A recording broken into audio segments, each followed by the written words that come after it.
welcome to Patter with Pauline, a podcast about what's happening in the primary school. And today I'm really pleased to be talking to Nora Donoghue, one of our grade 5 teachers. And Nora's going to be talking about one of our particular community connections. We try very hard to connect with our community, and this is about a particular group that we are connecting with. So welcome, Nora. Thank you for having me. My first podcast ever. Oh, there you go. It's always a first. So tell us about the connection you're going to be speaking about today. So the grade 5s had the opportunity of connecting with Temasek Primary School. And this was initiated in early term 1. Pauline, myself, and the head of grade 5, Brendan Bolger, we spent a morning at Temasek, and we got to know their very enthusiastic principal, Martin, their 2 dedicated year 4 teachers. Is that right, Pauline? I think so, yeah. And they told us all about their school and why they love it. And Martin was very keen to connect with UWC. And at that point, we weren't quite sure what the connection would look like. Yeah. At first, he was thinking perhaps we would do swap days. Terms. So he wanted swap. We were going to swap for a whole term at first, and we thought that wasn't probably going to work. And so once we refined our ideas, Brendan and I thought that we would start with simple letter writing. So each student from grade 5 was connected to a student at Temasek. And interestingly enough, that ended up being 3 grade 5 classes connected to 2 Temasek Temasek classes. And is that because of the number of children in the classes at Temasek? Yes, their amazing teachers have 40 students per class. 40? Yeah. Wow. So we connected with 2 classes, and we started by matching up the students just from the admin side. So each student had a particular buddy at Temasek, and they were going to write an initial letter to them. Just very old-fashioned, pen and paper, get out your color markers, make it look fancy and decorative, and that's where we started. Wow. And how did you get the letters to Temasek? Because they were handwritten and not email? Yes, the letters were made with care. The students had the best time writing a letter. Many of them had never written a letter before. They were so keen to decorate it and share about their hobbies. Oh, sharing about their hobbies. Hobbies, who they were, which countries they were connected to, what they loved about Singapore. Wow. So they were trying to share about their own selves, but also try to make a connection to someone else living in Singapore, so they could kind of write back and see what they had in common, and then what were their differences as well. And they also asked lots of questions, so things that they were generally interested in finding out about their buddy. Then those letters, they were dropped off at the primary school office and made their way down the road to Temasek. Oh, wow. How exciting. And responses from Temasek pupils? We did get our first response.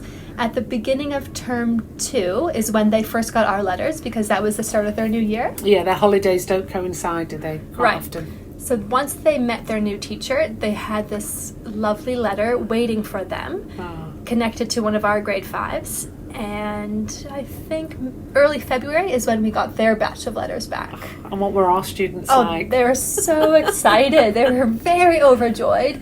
They couldn't believe how amazing their handwriting was. So that was a very big focus. Oh, really? Oh my gosh, their handwriting is so nice. And they're such good spellers, because actually they're 1 year younger than us. Oh, wow. So they were very focused on how careful the conventions of the letters were. And they felt very special having the letters. I actually, funny enough, I hid mine around the room. Oh, so they came in wow. from break time, and I said, we've got the letters, and you have to go find them. They're hiding in all these spots around the room. So they kind of hunted around for the different letters and said, oh, I found yours, and they were passing them out.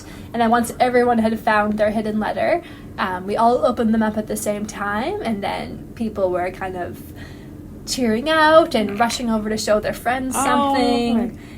Explaining, if they also have a cat, or they play football too. And they were just really enthusiastic about it. Yeah, It was simple, but they just felt very, very special and connected to have their own letter, and someone that was connected to them that they'd never met before. Well, really interesting as well that you mentioned our students hadn't ever written a letter. I mean, with email and social media, the art of letter writing, I suppose, has gone, and then to receive it to your place, your school, or where you live is really exciting.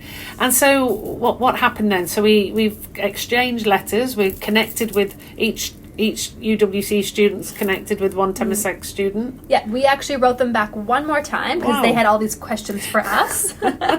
So we wrote them back again.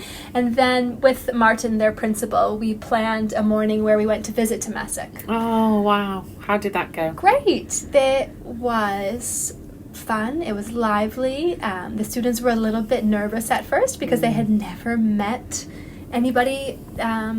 They had never met this person before, so they felt a little bit shy, I guess. Kind of like, oh, I told my whole life story to you, but we've never actually met in person. And some of them we shared before. Their school will be different in some ways than ours, and some of our children that had already been to local school shared with some different things that we might expect, which was great. I remember Kevin in my class had lots and lots to say. And then we enjoyed a maths lesson all together. And there was even prizes. We enjoyed... Hopefully the prizes aren't all the time. That's just because they had special visitors. We enjoyed a music lesson. And we also were part of their lunchtime in their cafeteria. And did any of the students note that the music room is the only room with AC? Yes. They were delighted to be in the music room because it was very hot that day. And then the rest of the time, they were pretty warm. Yeah. But so content just to be, honestly, outside in the community, connecting with other kids. They just really had a pleasant morning, and it was nice for us to see a different school, to meet different teachers, and just to be a little bit more connected to Singapore.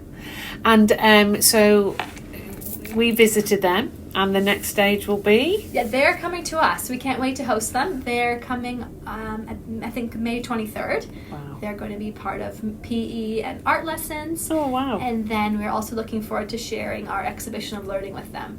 Oh, amazing. Where we are in the process, how it's going with collaboration, and then probably share where we are with our presentations using our communication skills so far. And that'll be actually really powerful for our students to have that, sharing it with that connected, their pen pal, for want of an old term. Yes, and we actually hope to take them on the playground as well, because I think for our kids, we remember how amazed they were by it in August, and we know that when they come, they will be not just keen to only be inside the whole time. Yeah. They'll certainly want to have a bit of time to play and run, so we are planning in some playground time as well. Fantastic. So the second question I normally ask on Patter with Pauline is, what is this like for students? So what would probably have been the biggest learning you've seen, or the biggest development in our students? I would say they feel more aware of Singaporean children and PRs that attend local schools, and how we have many similarities and connections to them, and how we all have similar goals to have friends and to learn. And were they shocked by anything they saw apart from the AC or lack of AC? The number of children? Yeah, I think that the class size was very surprising to them. We had their music lesson in their library. Oh, okay. And they mentioned that the approach to maths was very different as well. It was very much based on time and accuracy, and we're really trying to work on more modeling and concept-based mathematics, knowing that there is a small part of maths that it needs to be timed, and of course accuracy we know is important, but that was probably the biggest difference, was the approach to maths. But then again, Martin only had a short amount of time for the lesson, so I'm not saying that was the entirety of their maths. I know they have fantastic problem solving as well, but that's what stood out for the kids. Like, it was very competitive in that moment. And what about I always feel very proud of our classrooms and the different spaces that our children can learn in, and the different, it can suit all different types of learners. Did our students notice or comment on the difference in the classrooms? Yes, they did. They mentioned, everyone was at desks. Everyone we walked past was always sitting at their desks. And it was very much of a darker atmosphere. The windows are wide open. It was quite a stormy day, so it was quite dark in the rooms as well. and they have very strict rules about moving through the corridors, everyone greeting any adult that comes by. Our students really noticed that, and not in a bad way, but just felt very different than our very lively corridors, very lively classrooms, kids hanging out. Don't always notice if they're passing an adult or a child because they're deep in conversation. Very, very different how our classrooms are set up. And we tried to make it sound to them like it's not really better or worse, it's just different. And that was a very clear thing that Alani, Brendan, and I wanted to press upon them. It just is a different way of doing it, but we're not saying this is the better way. And I suppose, many of our children will have been in other schools, and there might be international schools or local schools in their home country. So it's reminding them of that, isn't it? That it's learning in all different ways, and all ways are valuable. Yes, and we said that the Singapore education system is very successful for many reasons. So we're here to notice and appreciate it. Yeah. And lucky us that we get to spend the morning together. Brilliant. And the last question is really, we ask about parents. What do you think parents might notice? What would you hope the children have gone home and spoken to and shared with their parents about the whole relationship? Perhaps they felt maybe keen to write a letter to someone that they know. Oh, lovely. I know some of my girls kind of said, maybe I'll write a letter to a friend from a previous school that they aren't connected with anymore. There was something about writing it and waiting for the response that was a little different than their daily lives of this immediate communication all the time. Instant, yeah. So maybe they would find a bit of joy doing that, and I think they just feel more informed about Local Singapore, life. Temasek, what it's like for students of similar ages in the local system. And I think some similarities surely as well are they have their values. They're not all the values aren't exactly the same, but they have values, and they have what would be akin to our skills and qualities. Absolutely. And actually learning about which ones are the same and which are different would be quite interesting for our children as well. Yes, they also have quite a lot of leadership positions at their school. Mm-hmm. There's a class leader, there's a PE leader, there's a canteen leader, and so our class was kind of thinking, can we have a PE leader? Can we have a canteen leader? There was many that were very keen on all those very specific leadership opportunities, and I said, we do have student council, and we have leave and service exec, peer mentors. So it's a different way of doing it, and it was nice to see. I think for me, one of it's always amazing to connect with our community, but this goes a bit deeper. It is really getting an inside look at life in a primary school in Singapore, which I think is just wonderful. I know when I visited with yourself and Brendan, it was lovely to go and actually just see the difference, what the school looks like as well as how it's operating. Mm-hmm.